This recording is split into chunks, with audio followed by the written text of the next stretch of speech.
I want to talk about a subject that I think is vastly misunderstood. And I have never heard anybody quite talk about it the way I'm going to talk about it now, which is the relationship between Christmas and pagan celebrations. And this is something you hear about a lot. A lot of people would just kind of throw off the idea that Christmas was scheduled for December because it took over from Saturnalia. You know, I'm sure you've heard the Saturnalia was an ancient Roman holiday, which was in honor of Saturn, the god of agriculture. So obviously it came at the moment when the sun turns around, when the sun stops sinking to its lowest point and then starts to turn around. And it was celebrated by giving gifts, exchanging gifts, and putting greenery out there and candles that signified the fact that the sun was rising again. And there was a lot of revels. There were Saturnalia revels. And sometimes people would shift places, social places. So slaves would sit at the head of the table and the master would come and serve them. And of course, the Pentatonics would put out an album. So there were a lot of similarities. I may have made that last one up. But Christians sometimes argue. So sometimes people say, well, Christianity just took over Saturnalia. They thought this is a popular holiday. The pagans are celebrating this. Let's tell them this is when Jesus was born and we'll just take over the holiday. Now, Christians, on the other hand, argue that no, that's not it. That in the earliest days of Christianity, before any of this took place, the date of Jesus' birth was keyed into their calculation of when they thought the creation of the world was, when they thought the 7 days in which God created the world was, which was March 25th, which is the vernal equinox, the beginning of spring. So 9 months after that, he was conceived in keeping with the creation of the world, since this was a new creation, and 9 months after that, December 25th, that was when he was born.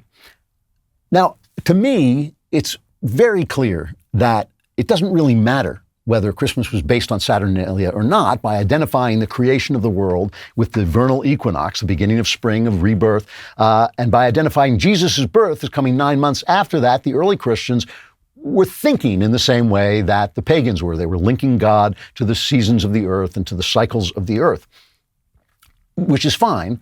And the question then becomes, is this a feature or is it a bug? So if there's a connection between Christianity and paganism in the way we celebrate, is that a feature or is it a bug? And I always hear people arguing about this. You know, yeah, Christianity, Christmas is just a pagan festival. And people say, no, it's not, as if it really mattered. And I actually don't feel it matters. I think it is actually a good thing if it has taken over some pagan things.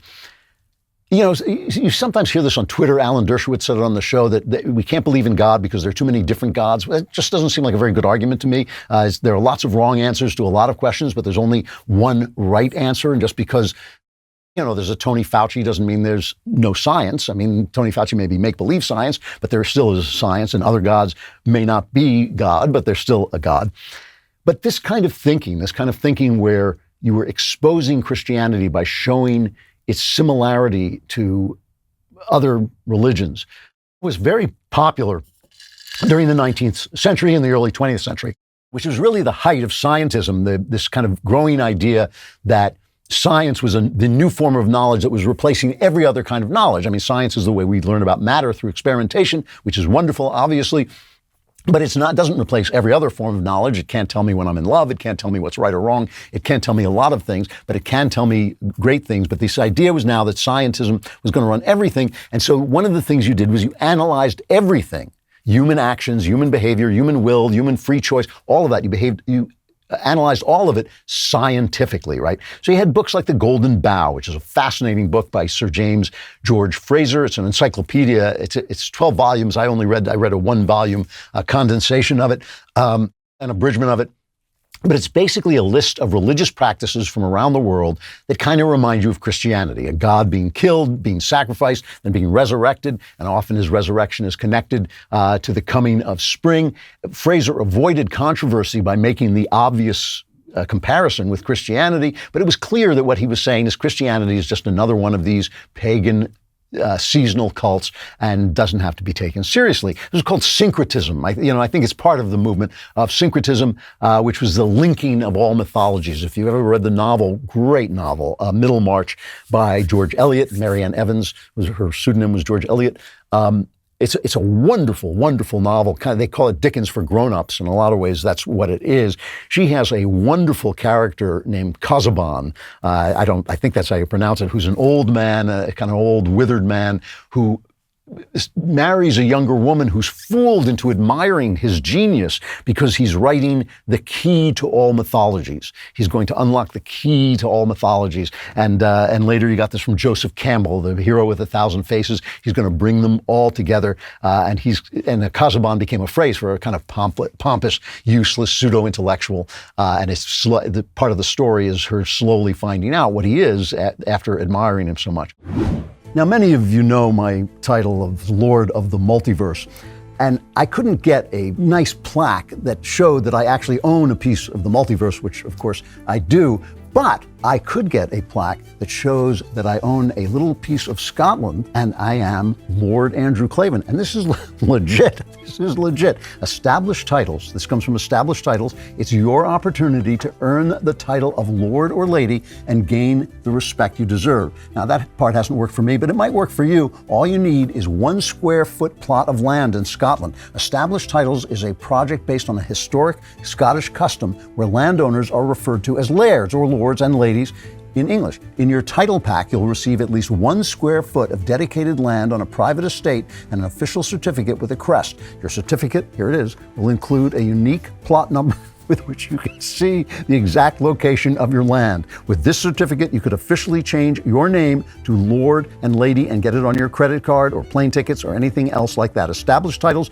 is having a great limited time sale, so go to establishedtitles.com/Klavan to save 10% off today. And remember to use the discount code Klavan or just click the link below. That's establishedtitles.com/Klavan or just click the link below. Shouldn't it be Lord Klavan /Lord Klavan? Well, it's not. It's Klavan. It's KL. The point of the novel, in a way, is this has become sort of a parlor game. It's become kind of a parlor game. Were Christmas trees a pagan ritual? Well, obviously an evergreen tree in the dead of winter is going to be a symbol of hope and rebirth in wintertime, right? That the winter is here, as the old song goes, as the Shelley poem goes, if winter comes, can spring be far behind? So evergreens are a representation of hope and life in the midst of death, and Jesus' resurrection is a symbol of hope and life in the midst of our death, in the midst of human mortality.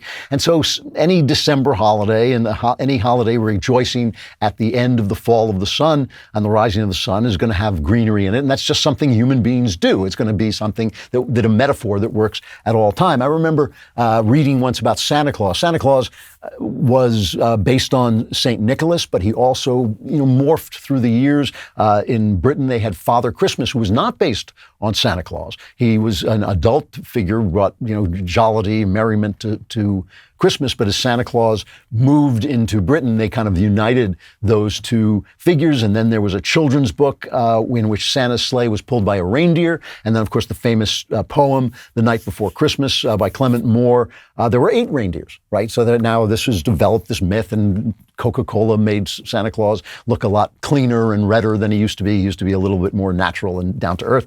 And so that, Santa Claus has developed. But I remember reading that the reason there are 8 reindeers was because Odin, the Norse god, had a horse named Sleipnir, and the Sleipnir had 8 legs, and that's where that came from. I have no idea whether that's true or not. I have no reason to think that it's true. I don't believe that it's true. It's just kind of a parlor game where you see all these connections. The human imagination is limited. It's going to, there are only so many things it's going to think of, so many connections it's going to make. So it's just a bit of a parlor game doing this. The point is that our religious sensibility is a sensibility of God. And this is why the right answer, I think, to all of this comes from, of course, from C.S. Lewis, who called them these queer stories scattered all through the heathen religions about a God who dies and comes to life again and by his death has somehow given new life to men. He called these good dreams that God gave us to prepare us for the coming of Christ. And the idea, to be a little less literal than that, the idea is inside us, we already recognize God. We recognize what God is like. That's how we know our fathers should be just. That's how we know our mothers should be tender and nurturing, because we know the feminine and masculine sides of God. We come equipped with God's image inside us, in which we were made. So C.S. Lewis came to this understanding in a famous walk he took with J.R.R. Tolkien, the writer of Lord of the Rings, and with a guy named Hugo Dyson, who is a lecturer at Reading University. This was on Addison's Walk. I've been to Addison's Walk. I've taken this walk just kind of in honor of C.S. Lewis. And C.S. Lewis was not a believer, and he was arguing with the Catholic J.R.R. Tolkien. And this argument went on for days, so I'm condensing it. It went on for overnight, and they had this long argument. But Tolkien said to him, mythology is not a lie any more than Jesus' parables are a lie. These are stories that show you that physical events have spiritual meanings, right? The materialists want us to think that spiritual events have physical underpinnings. So if you fall in love, it's only because of your sex drive. It's not because of an actual feeling of spiritual connection. It's just your sex drive being spiritualized, You have a moral sense. It's because you evolved to have a moral sense because of game theory or something, which was ridiculous, right? We didn't evolve an eye and then invent light. We evolved an eye in order to see light. We evolved a conscience in order to see right and wrong. Those things pre-existed us. It's a human form of light, what we see. This is not the light that God sees. It's not the morality that God sees. It's a human form, but that is what we are. We are human beings, which is why one of the reasons the left wants to erase our humanness and bring us into this metaverse is because then morality won't hold anymore, that conscience that we have been given with which to see the light of morality, just like we were given eyes to see the light of day. That will now no longer be, we'll just be able to dismiss that as a kind of evolved, vestige, a vestigial organ. None of that makes any sense whatsoever. Obviously, we sense a supernatural realm of meaning. So on this walk, here's what C.S. Lewis said. He said, what Dyson and Tolkien showed me was this, that if I met the idea of sacrifice in a pagan story, I didn't mind it at all. That if I met the idea of a god sacrificing himself to himself, I liked that idea. I was mysteriously moved by it. And that the idea of the dying and reviving god, like Adonis or Bacchus or Balder, similarly moved me, provided I met it anywhere except in the Gospels. The reason was that in pagan stories, I was prepared to feel the myth as profound and suggestive of meanings beyond my grasp, even though I could not say in cold prose what the meaning was. He said, the story of Christ is simply a true myth, a myth working on us in the same way as the other myths, but with this tremendous difference that it really happened. And that's why people are resistant to the truth of Christ, because it really happened, and that holds you to account. This is not something that's happening in the metaverse, like mythology is happening in the metaverse, in the imaginary world. It is something that happened in the real world, and that means there are consequences for our relationship to it. So all of this gotcha back and forth about Christmas and paganism is very misguided. It's completely misguided. The pattern of truth is within us already. We have intimations of it. We have dreams of it. We have myths about it. Or we wouldn't know it when we saw it. We wouldn't know it was the truth, that it mattered when we saw it. I think it was Kant who said this. We must already have a moral sense, or we wouldn't know the truth of the Gospels when we read them.